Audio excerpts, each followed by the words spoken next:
আসসালামু আলাইকুম। শিম কিচেনে সবাইকে স্বাগত জানাচ্ছি। আবার হাজির হলাম অনেকদিন পরে নতুন আরেকটা রেসিপি নিয়ে।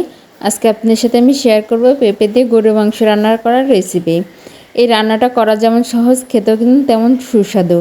এটা তৈরি করতেও খুব বেশি সময় লাগে না রান্নার জন্য। তো চলুন কথা না বাড়িয়ে আমরা রান্নাটা শুরু করি। এর জন্য চুলায় প্রথমে আমি কড়াইতে তেল দিয়ে দিয়েছি। এর মধ্যে এবার আমি গোটা গরম মশলা ফোড়ন দিয়ে দিয়েছি, তেজপাতা, দারচিনি এবং এলাচ দিয়ে দিয়েছি। এবার এটা সময় নাড়াচাড়া করে এর মধ্যে দিয়ে দিচ্ছি ব্লেন্ডারে বেটে রাখা মশলা। এখানে আমি পেঁয়াজ, শুকনো মরিচ, আদা, রসুন, জিরা এবং এলাচ একসঙ্গে ব্লেন্ডারে বেটে নিয়েছি। আপনারা চাইলে শিলপাটাও বেটে নিতে পারেন। এবার সমস্ত মশলা দিয়ে ভালোভাবে নেড়েচেড়ে কষিয়ে নিচ্ছি যাতে মশলার কাঁচা গন্ধটা চলে যায়। এরপর যে ভালোভাবে নেড়েচেড়ে কষাতে হবে যতক্ষণ না মশলা থেকে তেল ছাড়তে শুরু করে। আমি কিছু সময় কষিয়ে নিচ্ছি। এরপর এর মধ্যে দিয়ে দিচ্ছি ধনে গুঁড়ো আর দিয়ে দিচ্ছি হলুদ গুঁড়ো। ধনে গুঁড়ো এবং হলুদ গুঁড়োটা দিয়ে আবারও নেড়েচেড়ে ভালোভাবে মশলার সঙ্গে মিশিয়ে কষিয়ে নিচ্ছি। এরপর যে চুলার আঁচটা মিডিয়ামে রেখেছি যাতে মশলাটা পুড়ে না যায়। এবার এর মধ্যে দিয়ে দিচ্ছি স্বাদ অনুযায়ী লবণ। লবণটা দিয়ে আবারও মশলাটাকে খুব ভালোভাবে নেড়েচেড়ে কষিয়ে নিচ্ছি। মশলাটা কষানো হয়ে গেছে। এবার এর মধ্যে আমি দিয়ে দিচ্ছি আগে থেকে ধুয়ে পরিষ্কার করে কেটে রাখা গরুর মাংস। এখানে আমি আধা কেজি গরুর মাংস ব্যবহার করেছি। আপনারা আপনাদের পছন্দ অনুযায়ী গরুর মাংস ব্যবহার করতে পারেন। আমি গরুর মাংসটা দিয়ে ভালোভাবে নেড়েচেড়ে মশলার সঙ্গে কষিয়ে নিচ্ছি। আসলে এক হাত দিয়ে নাড়াচাড়া করা হয় এবং অন্য হাতে ভিডিও করা হয়, এর জন্য মাঝে মাঝে ক্যামেরাটা কেঁপে ওঠে। আশা করছি বিষয়টা আপনারা ক্ষমাসুন্দর দৃষ্টিতে দেখবেন। আমি মশলার সঙ্গে গরুর মাংসটা ভালোভাবে নেড়েচেড়ে কষিয়ে নিয়েছি। পর্যায়ে এর মধ্যে সামান্য একটু পানি দিয়ে দিচ্ছি গরুর মাংসটা একটু মশলার সঙ্গে কষিয়ে নেওয়ার জন্য। এবার এটাকে কিছু সময় নেড়েচেড়ে রান্না করব যতক্ষণ না পানিটা শুকিয়ে যায়।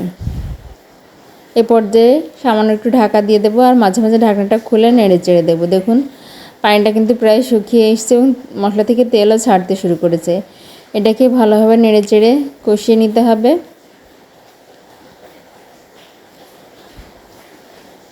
দেখুন মশলার সঙ্গে কিন্তু পুরো মাংসটা খুব ভালোভাবে কষানো হয়ে গেছে। এবার এর মধ্যে আগে থেকে কেটে ধুয়ে রাখা ডুমো ডুমো করে রাখা পেঁপেটা দিয়ে দিচ্ছি। এখানে পেঁপেটা আমি একটু মোটা করে কেটেছি, এতে করে দেখতেও সুন্দর লাগবে আর খেতেও ভালো লাগবে। পেঁপেটা দিয়ে মশলার সঙ্গে এবং গরুর মাংসের সঙ্গে খুব ভালোভাবে মিক্স করে নিচ্ছি। আর মিক্স করা হয়ে গেলে এখানে সামান্য কিছু পানি দিয়ে দিচ্ছি যাতে পেঁপে এবং গরুর মাংসটা খুব ভালোভাবে সেদ্ধ হয়ে যায়। এই পর্যায়ে রান্নায় কিন্তু অবশ্যই গরম পানি ব্যবহার করবেন। রান্নায় গরম পানি ব্যবহার করলে রান্নার টেস্টটাও অনেক ভালো আসে। কিছু সময় পর পর আমি ঢাকনাটা খুলে নেড়েচেড়ে দিচ্ছি। দেখুন পেঁপের পানিটা কিন্তু সম্পূর্ণ শুকিয়ে গেছে আর আমার পেঁপেটাও সিদ্ধ হয়ে গেছে। গরুর মাংসটাও কিন্তু সিদ্ধ হয়ে গেছে। আসলে এখানে গরুর মাংসটা আলাদা করে প্রেসারে সিদ্ধ করার প্রয়োজন নেই, কারণ পেঁপের সঙ্গে গরুর মাংস দিলে গরুর মাংস এমনিই সিদ্ধ হয়ে যায়। এ পর্যায়ে আমি ভালোভাবে কষিয়ে নিয়ে এবার এর মধ্যে আমি ঝোলের জন্য পানি দিয়ে দিচ্ছি। আপনারা আপনাদের পছন্দ অনুযায়ী ঝোলের জন্য পানি দিয়ে দেবেন। আমি এখানে 2 কাপের মতো পানি ব্যবহার করেছি। পানিটা দিয়ে ভালোভাবে নেড়েচেড়ে মিক্স করে নিচ্ছি এবং অপেক্ষা করব ঝোলটা ভালোভাবে ফুটে জাল হওয়ার জন্য। আর খুন্তির সাহায্যে আমি সাইডে যে মশলাগুলো লেগে আছে সেগুলো তরকারির মধ্যে ভালোভাবে মিশিয়ে দিলাম। কিছু সময় ভালোভাবে জাল করব আর নাড়াচাড়া করে দেবো। এই পর্যায়ে লবণটা টেস্ট করে নেবেন, কম হলে আবার লবণটা দিয়ে দেবেন। দেখুন ঝোলটা কিন্তু ঘন হয়ে এসছে। আমার রান্নাটাও হয়ে গেছে। আমি চুলাটা বন্ধ করে দিয়েছি। আর চুলা বন্ধ করার কিছু সময় পর থেকে কিন্তু আস্তে আস্তে রান্নায় কালারটা আসতে শুরু করবে। তো দেখলেন তো রান্নাটা ঠিক কতটা সহজ আর কতটা লোভনীয় হয়েছে। এই পর্যায়ে আপনারা উপর থেকে সামান্য একটু ভাজা জিরার গুঁড়ো ছড়িয়ে দেবেন। আর রেসিপিটা ভালো লাগলে অবশ্যই আমার চ্যানেলটি লাইক, শেয়ার এবং সাবস্ক্রাইব করে আমার পাশে থাকবেন। ধন্যবাদ।